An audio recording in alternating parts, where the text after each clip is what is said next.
Sabun cair merupakan produk kebersihan yang saat ini penggunaannya terus meningkat di kehidupan masyarakat, sehingga diperlukan proses produksi yang efisien dan juga optimal.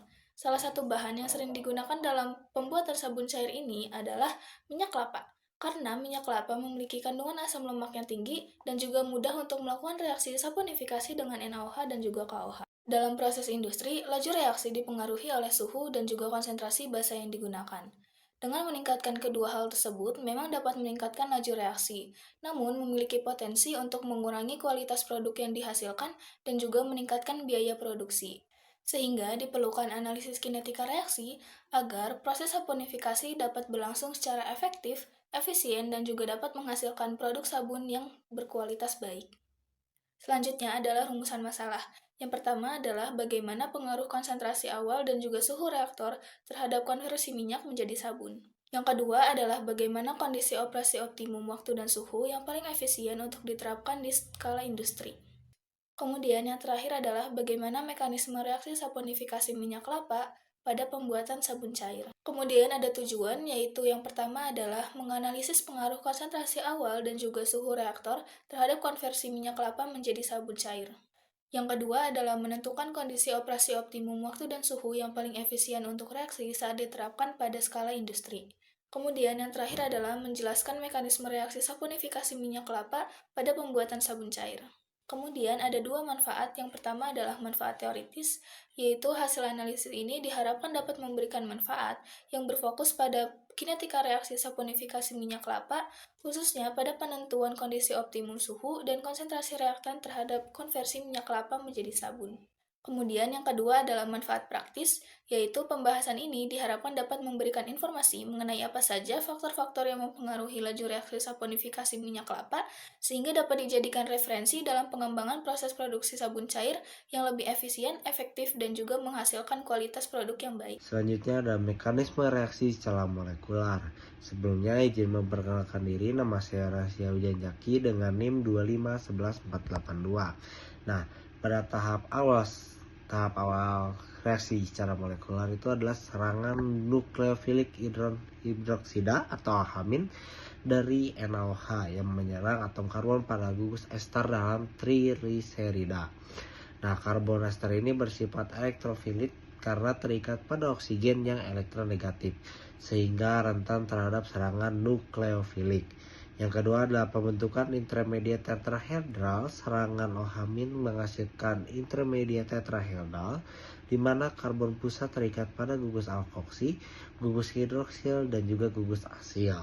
Nah, yang ketiga adalah pemutusan ikatan ester intermediate ini tidak stabil, sehingga gugus alkoksi terlepas. Hasilnya adalah garam natrium dari asam lemak, yaitu sabun, natrium oleat atau natrium stearat, dan juga molekul gliserol. Nah, produk akhirnya itu olean menghasilkan natrium oleat atau sabun lunak plus gliserol, terus juga menghasilkan natrium stearat, sabun keras plus gliserol dengan campuran 3:1. Stearin memberikan sabun dengan sifat seimbang, cukup lunak untuk dipakai dan cukup keras untuk bertahan. Lalu laju reaksi juga dipengaruhi oleh konsentrasi NaOH berlebih yang mempercepat reaksi dengan menekan balik reaksi. Lalu juga suhu juga menurunkan laju reaksi karena sifatnya eksotermik. Kecepatan pengadukan meningkatkan laju reaksi karena dikontrol oleh transfer massa. Baik, setelah memahami bagaimana mekanisme reaksi saponifikasi berlangsung secara molekuler, sekarang masuk ke bagian yang lebih kualitatif, yaitu persamaan matematis kinetika reaksi. Reaksi saponifikasi minyak kelapa dengan NaOH ini dimodelkan sebagai reaksi orde 2 karena melibatkan dua reaktan sekaligus, yaitu trigliserida dan NaOH. Secara matematis, laju reaksinya ini ditulis sebagai Ra sama dengan K dikali Ca dikali Cb. Ra sendiri adalah laju berkurangnya konsentrasi lemak dalam satuan mol per liter detik. Berikutnya yaitu K adalah konstanta laju reaksi yang nilainya akan kita cari menggunakan persamaan Arrhenius. Ca dan Cb sendiri adalah masing-masing adalah konsentrasi trigliserida dan NaOH pada waktu T dalam satuan mol per liter. Karena konsentrasi kedua reaktan ini berubah seiring waktu, maka perlu mengintegralkan persamaan laju tersebut untuk bisa menghitung konversi. Hasil integrasinya yang diturunkan dari Jurnal Almili 2014 adalah persamaan berikut. Dengan asumsi NaOH digunakan berlebih sehingga reaksi berjalan searah atau irreversibel. Dengan persamaan integrasi ini, kita bisa menghitung berapa konversi XA, yaitu fraksi trigliserida yang sudah bereaksi menjadi sabun pada suhu dan waktu tertentu. Untuk selanjutnya yaitu perhitungan konstanta laju reaksi diselesaikan melalui persamaan Arrhenius. Dari data eksperimen, Jurnal Almili tahun 2014 ini diperoleh plot grafik Lenka terhadap satu partai dikali 1000, hasilnya adalah garis linear dengan persamaan regresi Lenka sama dengan 2,459 dikali 1 partai dikali 1000 minus 9,2269. Dalam persamaan Arrhenius, kemiringan grafik itu sama dengan minus EA per R, sehingga diperoleh energi aktivasi sebesar minus 20,44 Joule per mol. Yang negatif ini menunjukkan bahwa reaksi saponifikasi bersifat eksoterm. Artinya reaksi ini melepaskan kalor. Akibatnya ketika suhu reaktor dinaikkan, nilai K justru mengecil. Ini berbeda dari intuisi umum bahwa suhu tinggi selalu mempercepat reaksi. Untuk reaksi eksoterm seperti ini, menaikkan suhu justru menggeser kesetimbangan ke arah reaktan, sehingga laju ini bereaksi melambat. Tabel 1 itu memperlihatkan hal ini dengan jelas. Nilai K itu menurun dari 0,07 pada 100 derajat Celcius menjadi 0,03 pada 150 derajat Celcius. Selanjutnya di sini ada perhitungan XA atau konversi fraksi dari trigliserida sendiri pada berbagai suhu dan waktu yang sama, 10 menit. Konversi XA ini diselesaikan dengan persamaan integral yang terdapat dalam Jurnal Almili 2014 yang sudah dijelaskan sebelumnya. Jadi pada hasil suhu 100 derajat Celcius, konversi XA ini diperoleh sebesar 36%, sedangkan pada 110 derajat Celcius, konversi XA ini diperoleh 12,31%. Dan pada 120 derajat Celcius sampai 150 derajat Celcius, konversi XA ini sudah negatif atau sudah 0%. Maka ini berarti bahwa konversi XA atau konversi trigliserida pada di atas suhu 120 derajat Celcius ini sudah tidak ada atau sudah 0% seperti itu. Nah, grafik ini membuktikan bahwa seiring kenaikan suhu, konversi trigliserida ini menurun. Ini berarti bahwa reaksi saponifikasi bersifat eksoterm atau melepaskan kalor. Pertama-tama, izinkan saya memperkenalkan diri. Nama saya Muhammad Dwi Andika.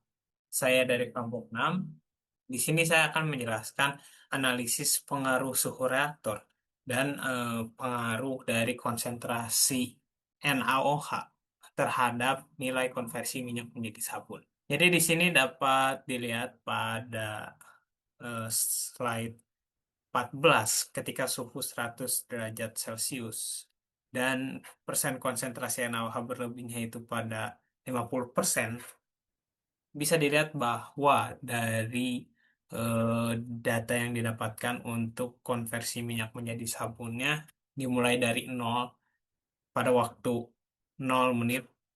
Karena reaksi belum dimulai, maka belum ada konversi dari minyak menjadi sabun. Lalu lanjut pada menit 10, 20, 30, 35, dan 40. Dapat dilihat pada suhu 120 derajat Celcius ketika waktunya sudah berjalan 10 menit, fraksi dari konsentrasi minyak menjadi sabun ini menghasilkan nilai yang negatif. Hal ini dicurigai karena seharusnya nilai fraksi dari konversi minyak menjadi sabun itu tidak dapat menjadi negatif. Lalu di sini pun ada dari suhu 130 derajat dengan hasil yang sama pada 10 menit pertama itu hasilnya negatif. Pada suhu 140 derajat juga sama negatif, dan suhu 150 derajat juga pada awal mulanya nilainya menjadi negatif. Nah, dari data yang didapatkan dari jurnal yang kelompok kami temukan, mohon maaf bukan data tetapi grafik. Di sini ditampilkan juga ada grafik dari persentase NaOH berlebih yang dilakukan pada percobaan. Akan tetapi penulis tidak menampilkan data dari berapa NaOH yang ditambahkan dari percobaan yang dilakukan oleh penulis. Di sini dapat dilihat dari grafiknya di jurnalnya bahwa ketika persen konsentrasi NaOH-nya ditambahkan, maka laju konstanta laju reaksinya pun ikut meningkat. Jika konstanta laju reaksi meningkat, maka otomatis laju reaksi dari saponifikasi itu sendiri meningkat juga. Lalu selain dari efek persen NaOH berlebih terhadap laju reaksi saponifikasi ini, ada juga yang tadi sudah saya sebutkan data dari ketika kita mencoba suhu reaktornya itu dibeda-bedakan. Nah, bisa dilihat bahwa pada halaman 20 ini terdapat grafik pengaruh dari suhu reaktor terhadap konversi minyak menjadi sabun. Nah, di sini bisa dilihat bahwasannya pada sistem saponifikasi minyak NaOH, pembentukan sabun selama reaksi dapat mengubah karakteristik campuran seperti viskositas, stabilitas, eh, maaf, stabilitas emulsi, dan perpindahan massa antara fase minyak dan fase air. Nah, pada suhu yang lebih tinggi, perubahan sifat fisik tersebut dapat meningkatkan hambatan perpindahan massa, sehingga konversi yang diperoleh tidak lagi meningkat meskipun suhu dinaikkan. Akibatnya, suhu yang terlalu tinggi tidak memberikan keuntungan terhadap konversi reaksi. Jadi di sini jika kita kaitkan dengan grafik yang didapatkan, bahwasannya ketika suhu dinaikkan, konversi laju reaksi dari konversi minyak menjadi sabun itu malah nilainya turun.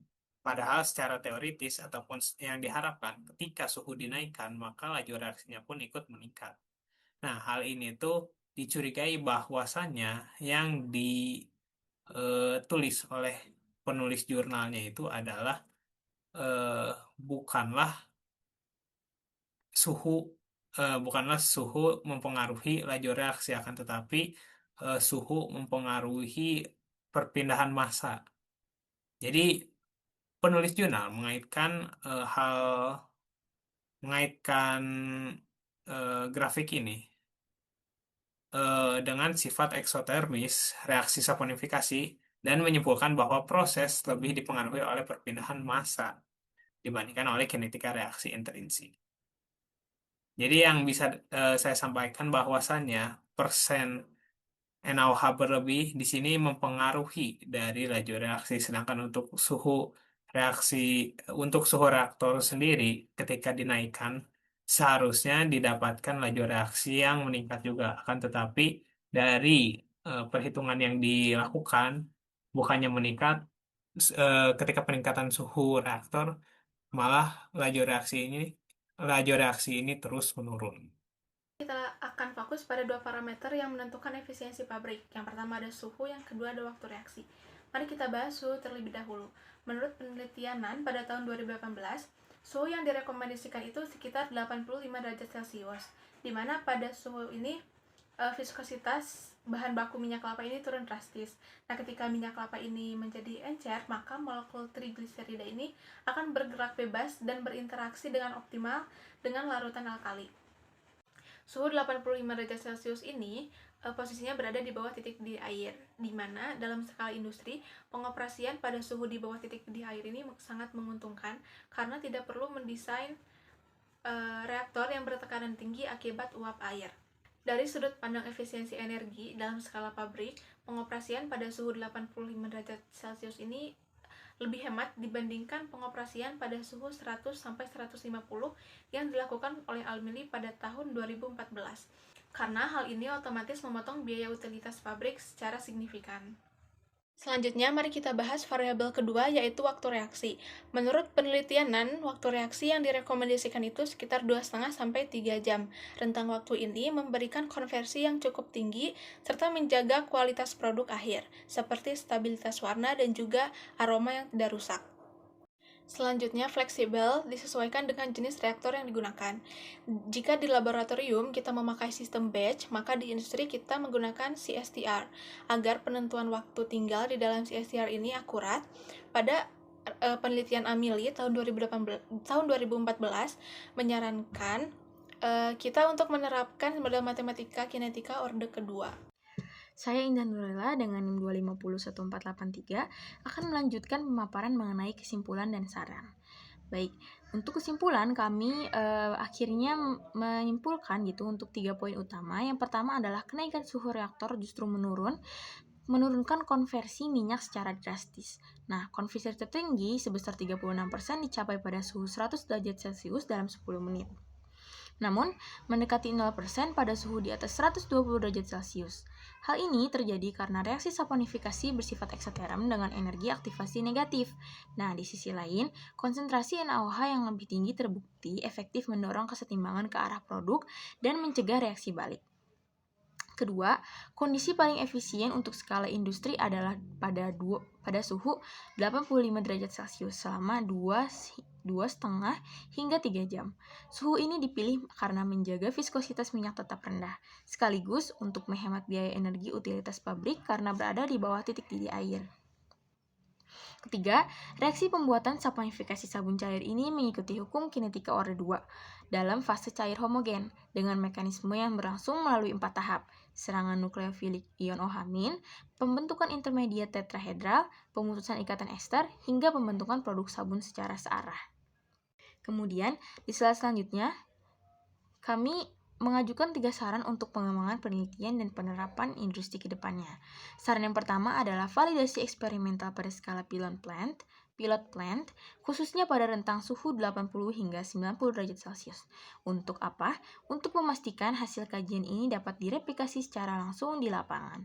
Nah, saran kedua adalah melakukan studi lanjutan optimasi rasio molar NaOH terhadap trigliserida. Kajian ini menggunakan kelebihan NaOH sebesar 50%, namun perlu dicari rasio yang paling optimal secara ekonomis agar lebih efisien untuk produksi skala besar. Saran yang terakhir adalah analisis kualitas produk sabun secara menyeluruh, meliputi pH, viskositas, kadar asam lemak bebas, serta kemampuan pembusaan. Karena kajian ini lebih berfokus pada aspek kinetika, karakterisasi produk akhir perlu dilengkapi pada penelitian berikutnya. Demikianlah kesimpulan dan saran yang dapat kami berikan untuk presentasi kami kali ini. Kurang lebihnya kami mohon maaf. Wassalamualaikum warahmatullahi wabarakatuh.